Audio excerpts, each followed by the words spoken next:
Hi friends, welcome to you in this channel UPSC PCS Academy. This is Subodh Kumar Rai, Finance Administrative Officer BPSC 69 BPSC।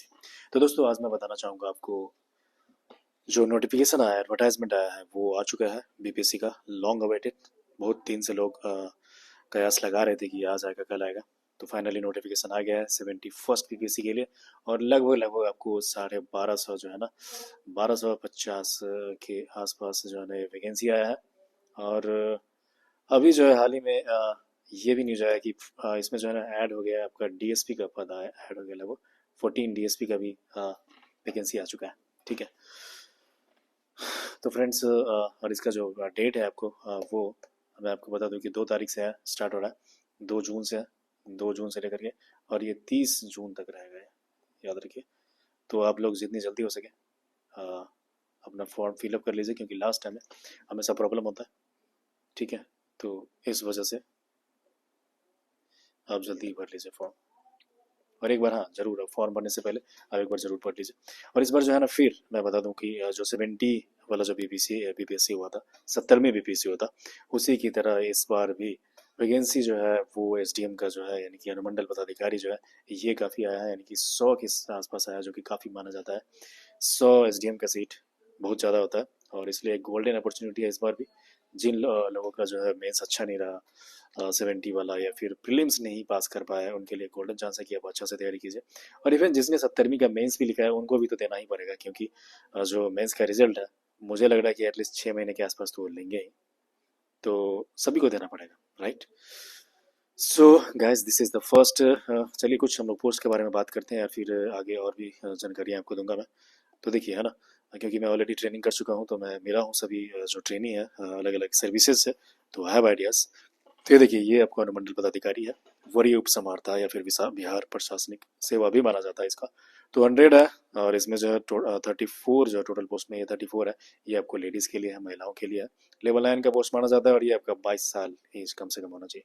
मतलब इसमें देखिए कई तरह के job है, कुछ में 20 साल भी है, कुछ में 21 है, और कुछ में 22 है, 3 तरह का है बेसिकली मानिए तो, है ना। इसके बाद देखिए अवर जो है ना संयुक्त अवर निबंधक है, मद निषेध यानी कि एक्साइज जो सुप्रिटेंडेंट होते हैं, अच्छा पोस्ट माना जाता है। बहुत सारे बच्चे थे वहाँ पे 69 बीपीएससी में मैंने देखा था। ठीक है, ये अच्छा पोस्ट है। प्लस श्रम अधीक्षक जो है लेबर सुप्रिटेंडेंट है। ओके, तो इसके टोटल 10 जो है पोस्ट है लेबर सुप्रिटेंडेंट है। ये आपको पता होगा जो एलईओ जो होते हैं ब्लॉक में, उसका ये हेड होता है, डिस्ट्रिक्ट में ही बैठते हैं, लेवल 9 का होता है। तो ये डायरेक्ट 10 साल बाद जो एलईओ बनता है ना, वो डायरेक्ट ये बंदा बनता है, श्रम अधीक्षक जो है। ठीक है, 10 सीट है इसका, महिलाओं के लिए 3 है, और ये उम्र 22 साल है। उसी तरह देखिए गन्ना पदाधिकारी, ईख पदाधिकारी इसको बोलते हैं, सुगर केन ऑफिसर्स। गन्ना से याद आया कि ये देखिए हमारे 69 बीपीएससी में एक मेरे फ्रेंड थे, आई थिंक एक ही सीट था शायद, मुझे जहाँ तक पता है, और एक ही वो बंदा था वो, और उसको लोग निक नाम ही डाल दिया था गन्ना, गन्ना भाई के नाम से लोग जानते थे उनको। ठीक है, तो ये देखिए ईख पदाधिकारी हो गया, ये भी लेवल 9 है, अच्छा पोस्ट है अभी। और टोटल 17 है इस बार, ओके ज़्यादा है in comparison to last year. फिर देखिए आगे देखते हैं हम लोग राजस्व अधिकारी। राजस्व पदाधिकारी जो है इस बार सबसे ज़्यादा जो 69 बीपीएससी में था, राजस्व अधिकारी का ही पोस्ट था। लेकिन अभी जो है 71वीं में जो है वो आपका 45 है, थोड़ा कम है।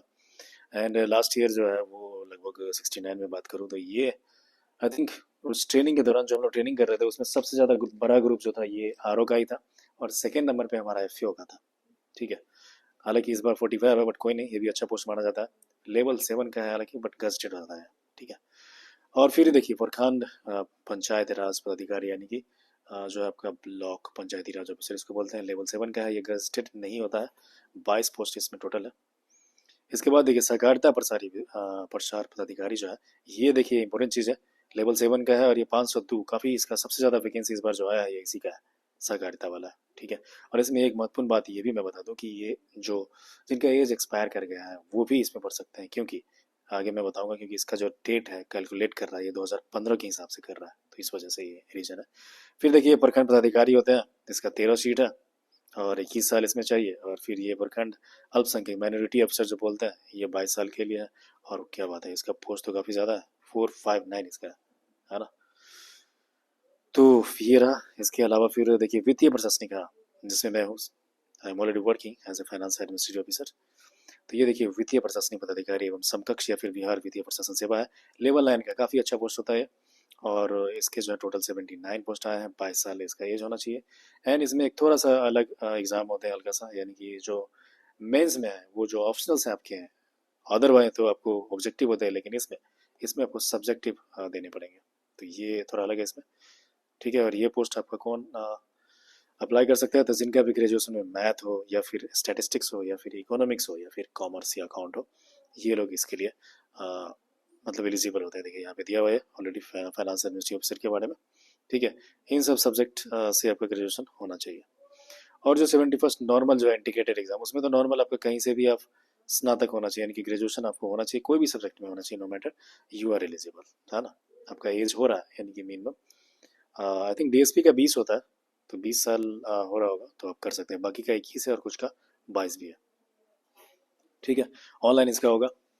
और जो है वो आप लोग जो भी ओबीसी है या फिर जो एससी कैटेगरी है या फिर ईडब्ल्यूएस है, सारे लोग अपना ये जो है नया बनवा लीजिए, क्योंकि ये काफ़ी प्रॉब्लम होता है। ये साल भर का अंदर होना चाहिए, ज़्यादा होने से फिर प्रॉब्लम करेगा, तो आई विल सजेस्ट यू कि इसका आप बना लीजिए, है ना।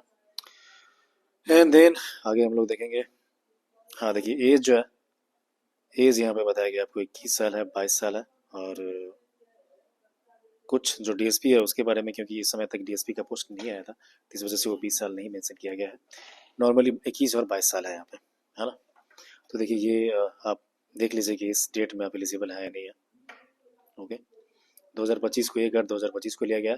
सिर्फ जो सहकारिता वाला है उसका जो है गणना किया गया है आपका 15 से किया गया। ठीक है, उम्र सीमा जो है वो 15 से किया गया। हाँ ये देखिए यहाँ पे सारणी 1 में वर्णित क्रम संख्या 6 पर अंकित सहकारिता प्रसार पदाधिकारी के लिए अधिकतम सीमा की गणना जो है ये आपका बोला गया है 1/8/2015 को किया जाएगा दोस्तों, तो ये आप ध्यान में रखेंगे। ठीक है, अब देखिए कुल अवसर के बारे में दिया गया कि भाई 5 अवसर दिए जाएंगे, जो भी ऑलरेडी सेवा में आ चुके हैं उनके बारे में बात किया गया है, वो ज़्यादा इंपॉर्टेंट नहीं है। पहले आप एक सिलेक्शन तो लीजिए, है ना। कितने पैसे आपको देने पड़ेंगे? तो 600 रुपये। आप जनरल कैंडिडेट था तो आपको 600, ओबीसी भी आई या ईवीएस इकोनॉमिक वीकर सेक्शन है तो भी 600 है। ठीक है, बाकी किनको कम लग रहा है, कम पैसे किनको लग रहा है, तो अनुसूचित जाति अनुसूचित जनजाति है, इनको कम लग रहा है 185 है। महिलाओं को जो है, जो बिहार के अस्थायी निवासी है उनको भी 185 लग रहा है, प्लस दिव्यांग जो फिजिकली हैंडीकैप्ड है उनको भी 150 लगेगा, है ना।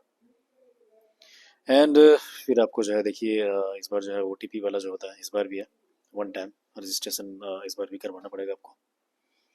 ठीक है, तो ये चीज़ें हैं। और हाँ इसमें देखिए एग्जाम के पैटर्न के बारे में दिया गया है, तो मोर और लेस आपको तो पता ही होगा, आप तैयारी कर रहे हो तो I think you should be knowing about the exams, कौन से प्रीलिम्स में क्या पूछते हैं और मेंस में क्या पेपर्स हैं, पता होगा आपको। बट फिर भी मैं बता दूं कि प्रीलिम्स में देखिए 150 क्वेश्चन होगा, एक पेपर होता है बस। वो सारे पोस्ट के लिए कंबाइंड ही होते हैं, है ना। उसी में सारा जितनी भी जीएस चीज़ें प्लस मैथ और रीजनिंग के 10 होता है, ये सारा हो जाएगा। प्लस मेंस में क्या होगा आपको, हाँ प्रीलिम्स क्वालिफाइंग होता है, मेंस में फिर आपको ऑप्शनल सब्जेक्ट भी एक चूज करना पड़ेगा। नॉर्मल जो इंटीग्रेटेड है उनमें ऑब्जेक्टिव होगा, क्वालिफाइंग होगा बस। लेकिन एफएओ का जो पोस्ट है, एफएओ पोस्ट के जो है ना वो उसके मार्क्स जुटते हैं फ्रेंड्स, तो ये आप जो है ना अच्छे से सेलेक्ट कीजिए कि कौन सा आपको लेना पड़ेगा। एफएओ का जो है ना इसका मार्क्स जुटेगा, सब्जेक्टिव होगा इसका, यानी कि आपको लिखना पड़ेगा। ठीक है, तो ये चीज़ें होगी। अब आगे देखिए इसमें वही चीज़ दिया है, वित्तीय प्रशासन के बारे में सारी चीज़ दिया है कि इन सब्जेक्ट से ही आपको चूज करना पड़ेगा। इसमें से कोई आप सक्षम है तभी पढ़िए, नहीं तो बेकार में नहीं पढ़िए आप। ओके, ये है। एंड फिर देखिए स्वास्थ्य परीक्षण के बारे में दिया गया है। ये होता है कि 16 रुपये लगेगा आपको, और जो इंटरव्यू के टाइम में जो है ना कुछ मेडिकल चेकअप किया जाता है, ये है ना। बाकी ये जो है ना डेट्स के बारे में दिया गया है, 2 तारीख से स्टार्ट हो गया और 30 तारीख तक जो है ये लास्ट होगा। लेकिन मैं सजेस्ट करूँगा कि आप जल्दी भर लीजिए, क्योंकि लास्ट टाइम के का इंतजार ना कीजिए। कई बार क्या होता है साइबर जो इसका सर्वर है वो काफ़ी बिजी हो जाता है, क्योंकि लास्ट टाइम में बहुत सारे लोग प्रयास करते हैं, हैंग कर जाता है सर्वर। तो आप लास्ट टाइम के लिए इंतज़ार ना करें। सारे जो डॉक्यूमेंट्स है वो आप पीडीएफ फॉर्मेट में ऑलरेडी तैयार रखिए उसको, है ना, क्योंकि आपको वहाँ पे ज़रूरत पड़ेगा। ईमेल आईडी वगैरह आपका वैलिड होना चाहिए, मोबाइल नंबर जो आपका फ्यूचर में यूज रहेगा वही दीजिए। ऐसा नहीं कि कोई मोबाइल नंबर दे दिया और कल को आप उसको यूज़ नहीं कर रहे हैं तो फिर आपको प्रॉब्लम हो सकता है, क्योंकि जो आपका रजिस्ट्रेशन नंबर वगैरह जो होगा वो मान लीजिए अपने पासपोर्ट पर भूल गया, तो वन टाइम पासपोर्ट जो है ये आपका इसी मोबाइल नंबर पे आएगा, है ना, जब आप रीसेट पासवर्ड करेंगे। तो इसलिए ये मेल आईडी और मोबाइल नंबर ज़रूरी है। अपना ही दें, किसी दूसरे का ना दें। कोई लोग क्या करते हैं, दूसरे का नंबर या ईमेल आईडी भी डाल देते हैं, दैट इज़ रॉन्ग। ठीक है, तो ये देखिए वन टाइम रजिस्ट्रेशन के बारे में दिया गया, ये आपको करना पड़ेगा। बाकी चीज़ें जो है, कोई भी इशू है तो डेफिनेटली आप इससे रिलेटेड वन टाइम जो रजिस्ट्रेशन है उससे रिलेटेड आप पूछिए। आप एक बार खुद ट्राई करके देखिए, ये पढ़ लीजिए, इंस्ट्रक्शन इसमें दिया हुआ है। ओके, यस यस, ठीक है। यही सब दिया। फिर डिजी लॉकर में अकाउंट, ये डॉक्यूमेंट्स के बारे में दिया है। वैसे आप डॉक्यूमेंट्स आप कहीं भी सेव करके बस आप पीडीएफ में उसको चेंज कर लीजिए। आई लव पीडीएफ या और भी एप्लीकेशन आते हैं, उसके तहत आपका चेंज हो जाएगा। ठीक है दोस्तों, यही सब चीज़ दिया है, इसमें कुछ खास नहीं है। बस एक बार आप इसको गो थ्रू कर लीजिए, मोस्टली चीज़ें आपको पता होगी, आई थिंक सो। बाकी if you have any doubt तो आप बिल्कुल आप कमेंट करके पूछिए मुझसे, कोई भी इशूज आ रहा है आपको। ठीक है, I will be always very happy to help you in any way, किसी भी तरह का हो। आपने हमारा चैनल सब्सक्राइब नहीं किया है तो प्लीज़ सब्सक्राइब कर लीजिए और वीडियो को लाइक कीजिए। और अपने फ्रेंड्स जो हैं उनको, जो यूपीएससी बीपीएससी या और भी कोई कम्पिटेटिव एग्जाम्स का तैयारी कर रहा है, तो डेफिनेटली आप मेरा चैनल सजेस्ट कर सकते हैं उनको। और हमारा टेलीग्राम चैनल भी है जो लिंक में दिया है, यूपीएससी पीसीएस अकेडमी करके हैं।